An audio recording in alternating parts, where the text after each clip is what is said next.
Hello campers. I want to kind of give you an overview of what an A-liner is like, or A-frame camper, for those of you who might be thinking of buying one.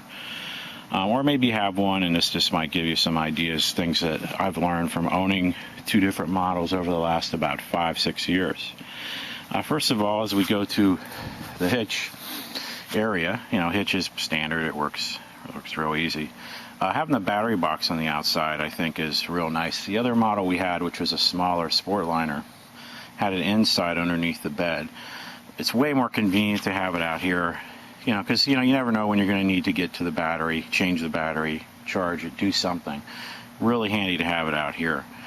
Also, having dual tanks, I think, is really important. It's well worth it, because especially if you're dry camping or anywhere, it's just a real pain to run out of. The propane will run out when you least are ready for it to run out. So being able to just switch it to the other tank, it's well worth doing. So I definitely highly recommend having dual tanks for any RV. We also have these stabilizers. They don't come standard with 4, but we have one on each corner of the trailer. Well worth it, because it really does help stabilize the trailer and not rock around when you're walking around, which can be very annoying. So definitely you want to try to have these. It's well worth it.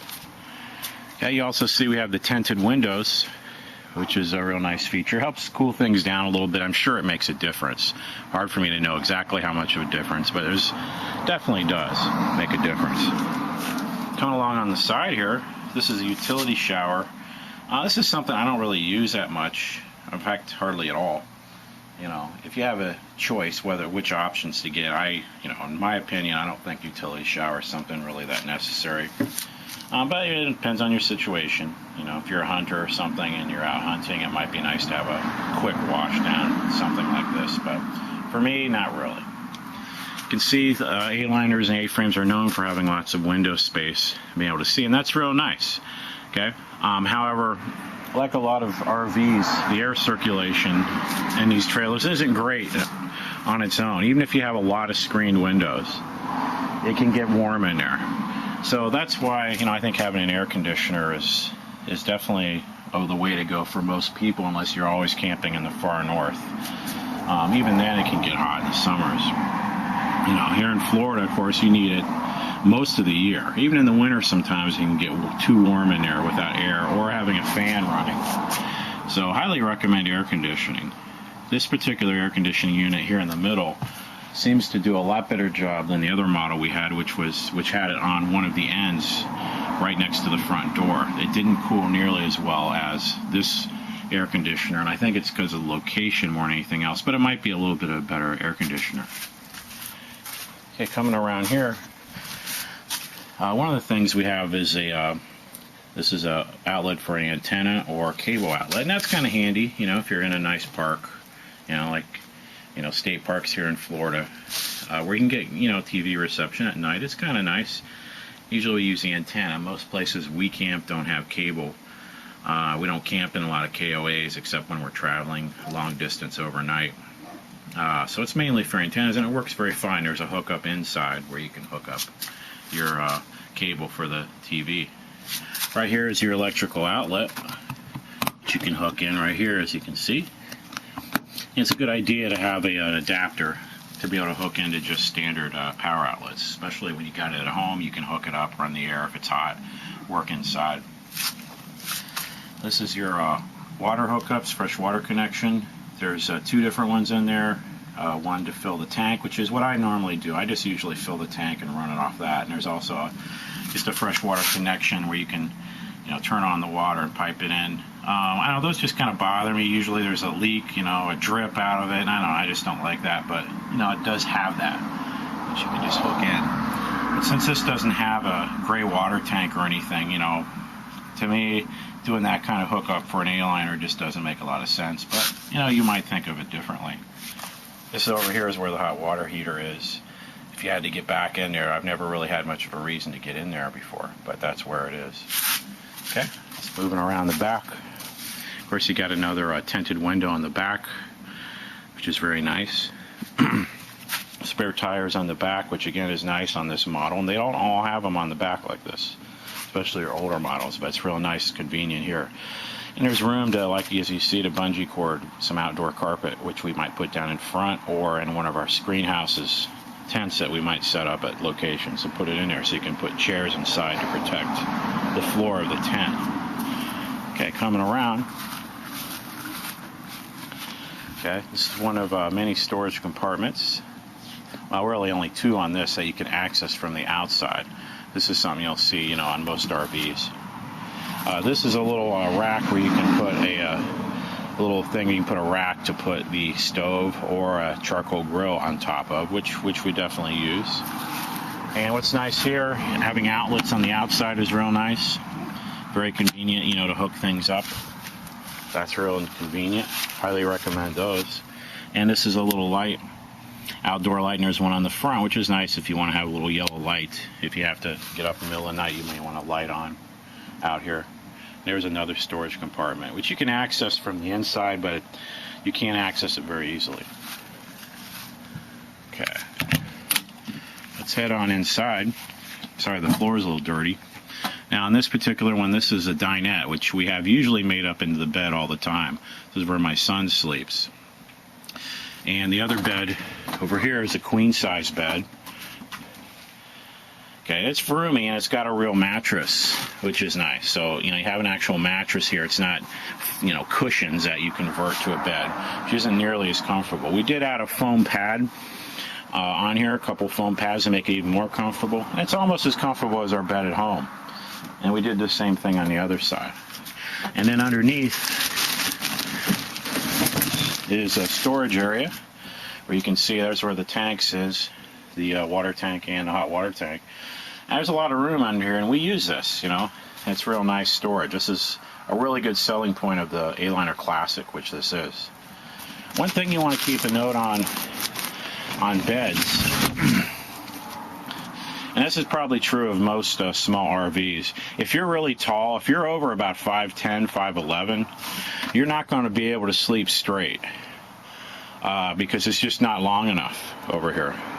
You'd have to sleep catty corner. Of course, if you were sleeping with a partner, that may not work at all. So keep that in mind. If you're tall, you really want to check out first the bed size and make sure you can fully stretch out in a bed before you buy it, because the most important thing in an RV is the bed, in my opinion.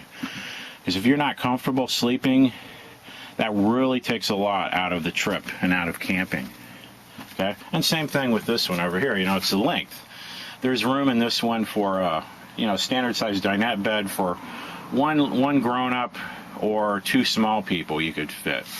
But if you have an adult children, you can't really get two adult kids in there. It's just not big enough. Or even two adults who are married, that would be tight to me. I don't know if I'd like that. A lot of people would have trouble with that. Okay. Comes standard. You have, for this particular model, you have the stove, which is portable. So you can either hook it up down here, there's a propane outlet down here, or what we do is we hook it up outside. Okay, as you can see, we have these cheap little plastic shelving that we used to help with organization, because with any A-liner, there is not a lot of easy storage access.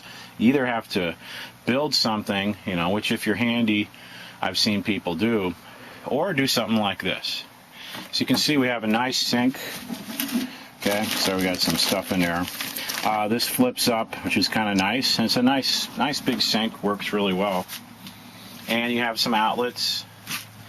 And there's even an outlet underneath this bed here also.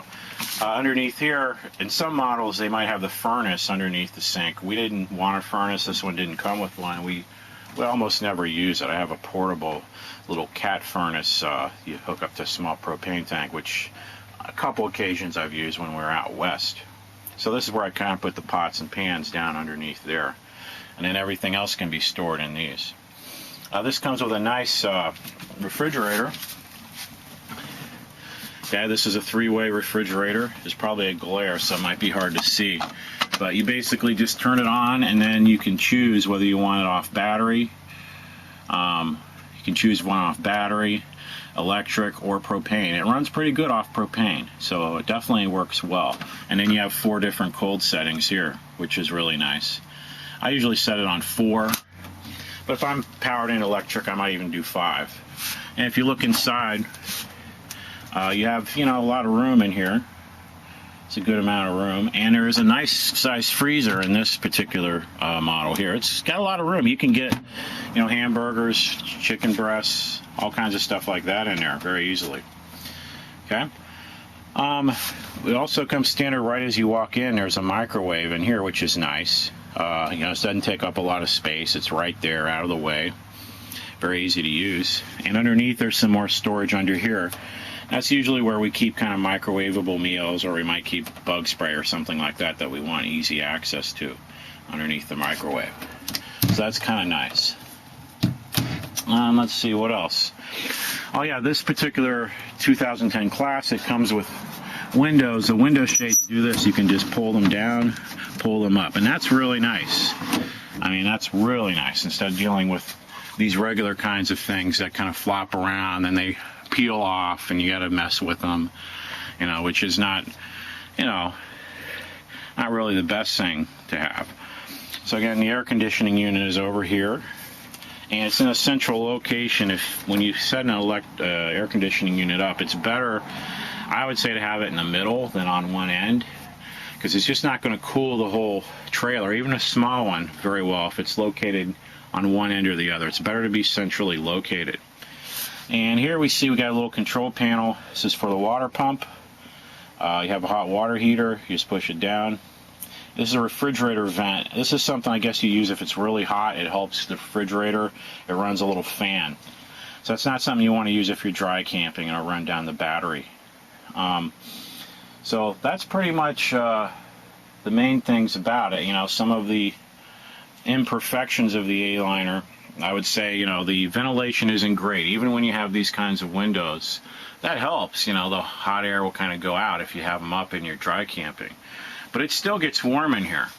So, you need some kind of fan. As you notice, another video I go over why I put duct tape on these vents up here. It was because they weren't flush and there were mosquitoes getting in. You can watch that other video. I'll explain it more. But this is nice. It gives you some light and some more ventilation, but that's why air conditioning, I think, is important. And having a fantastic fan definitely is nice to have that, but running off the battery, you'll run down your battery very quickly, and probably about a day if you run it very much. A day or two, the battery is going to be shot. Unless you have extra batteries, running it as a dry camp isn't a great idea unless it's a very short trip. So those are kind of the main highlights. Like I said, some of the imperfections. Sometimes when you're setting up, as you can see, I got some scratches on here. You get scratches sometimes that occurs when you're trying to set up in a hurry, because this might not be over far enough, and you don't see that when you're first setting up. And there are sometimes some gaps along the sides here, and the foam does sometimes over time peel off. And that can create a problem where you're going to have to seal it yourself. Use